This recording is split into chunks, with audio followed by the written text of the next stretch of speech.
আসসালামু আলাইকুম, welcome to my channel. আশা করছি আপনারা সবাই ভালো আছেন। তো আজকে আমি আপনাদের সাথে একটা ক্রিমের টিউটোরিয়াল শেয়ার করব। তো এর আগে কিন্তু আমার চ্যানেলে আমি ভিভো রেড ক্রিমের টিউটোরিয়ালটা শেয়ার করেছিলাম। তো আজকে আমি আপনাদের সাথে ইভা হুইপ ক্রিমের টিউটোরিয়ালটা শেয়ার করছি। তো প্রথমেই দেখিয়ে দিচ্ছি ক্রিমের যে প্যাকেটটা সেটা। তো এই ক্রিমটা কিন্তু ডিপ ফ্রিজে থাকে।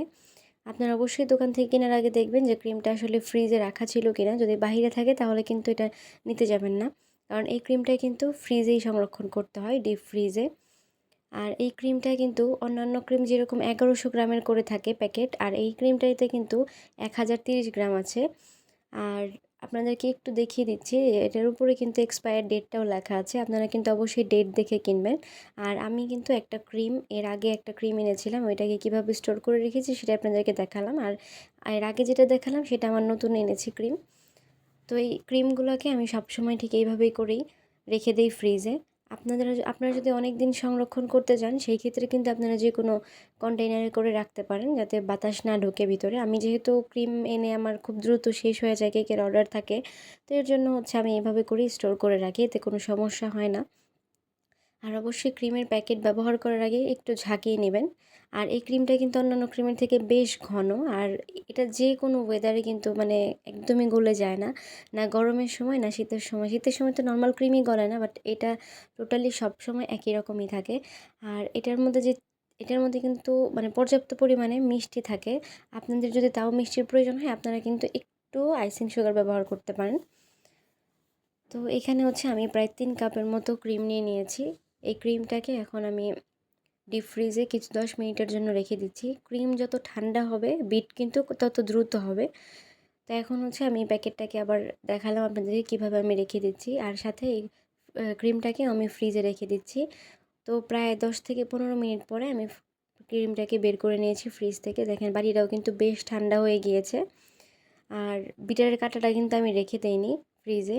তো আমি একটা আইসিং ট্রে নিয়েছি, ওটার উপরে আমি ক্রিমটাকে বিট করছি, কারণ এটা যে কোনো ক্রিমই আপনারা বিট করবেন, যত ঠান্ডাতে বিট করবেন তত দ্রুত কিন্তু বিট হয়ে যাবে। তো এখানে আমি প্রথমে বিটারের স্পিড একে দিয়েই কিন্তু বিট করে নিচ্ছি। আর ক্রিম বিট হইতে কিন্তু বেশি একটা সময় লাগে না, 4 থেকে 5 মিনিটের মধ্যেই কিন্তু ক্রিমটা বিট হয়ে যায়। আর এই ক্রিমের প্রাইসটা কিন্তু আমার কাছে নিয়েছিল 550 করে। আমি সবসময় এক জায়গা থেকেই কিন্তু ক্রিম নিয়ে আসি, আর এটা বর্তমানে এরকমই প্রাইস। তো সব থেকে দাম এই ক্রিমটার। তো এই তো দেখতেই পাচ্ছেন, কথা বলতে বলতে কিন্তু আমার ক্রিমটা বিট হয়ে গিয়েছে। তো আমি কিন্তু আস্তে আস্তে করে ঘুরিয়ে ঘুরিয়ে বিট করে নিচ্ছি, এতে করে কিন্তু সব দিকেই ভালো মতো ক্রিমটাকে বিট হবে। তারপর আমি বিটারটাকে কিছুক্ষণের জন্য অফ করে রেখে একটু চারপাশ থেকে ক্রিমগুলোকে মাঝখানের দিকে এনে নিচ্ছি। আর আপনাদের দেখিয়ে দিচ্ছি যে এটা এখন বর্তমানে কী অবস্থায় আছে, আর একটু পর যখন একদম পারফেক্ট বিট হয়ে যাবে তখন এটা কী অবস্থায় থাকবে। তো এখনও কিন্তু বেশ নরম, স্প্যাচুলা থেকে কিন্তু ক্রিমটা পড়ে যাচ্ছে। যখন স্টিফ হয়ে যাবে ভালো মতো তখন কিন্তু স্প্যাচুলা থেকে পড়ে যাবে না। তো আরও কিছুক্ষণ আমি বিট করে নিচ্ছি। তো বেশি একটা সময় লাগবে না, ক্রিমের পরিমাণ যদি আরও কম থাকে তাহলে দেখা যায় 2-3 মিনিটের ভিতরেই কিন্তু ক্রিম বিট হয়ে যায়। তো এই তো আমার ক্রিমটা কিন্তু প্রায় বিট হয়ে গিয়েছে, আর এটা কিন্তু অনেকটা স্টিফ হয়ে গিয়েছে। আপনাদের সাথে আমি একটু কালার মিক্স করেও দেখাবো। তো এই তো আবার মাঝখানের দিকে একটু এনে নিলাম, আর আপনাদের একটু দেখিয়ে দিচ্ছি যে এটা কতটুকু স্টিফ হয়েছে। এখন কিন্তু স্প্যাচুলা থেকে পড়ে যাচ্ছে না। তারপর আরেকটু বিট করে নিচ্ছি হালকা করে, যেহেতু চারপাশ থেকে ঘুরিয়ে নিয়ে এসেছি, হালকা করে একটু বিট করে নিচ্ছি। বেশিক্ষণ কিন্তু বিট করব না, আর ওভার বিট কিন্তু কখনোই করা যাবে না। ক্রিম ওভার বিট করলে কিন্তু যখন আমরা কেকের ফিনিশিংটা দিতে যাব তখন কিন্তু ছিদ্র ছিদ্র একটা ভাব চলে আসে, তখন কিন্তু আর আমাদের কেকটা ভালো মতো ফিনিশিং হতে চায় না। তো কিছুক্ষণ বিট করে নেওয়ার পরে বিটারের কাটার মধ্যে যে ক্রিমটা লেগেছিল সেটা আমি নিয়ে নিলাম। আর আপনাদেরকে এখন একটু দেখিয়ে দিচ্ছি কতটা স্টিফ, দেখতেই পাচ্ছেন। তো ক্রিমটা কিন্তু একদমই নরম হয়নি, একদমই পারফেক্টভাবে কিন্তু আমি বিট করে নিয়েছি।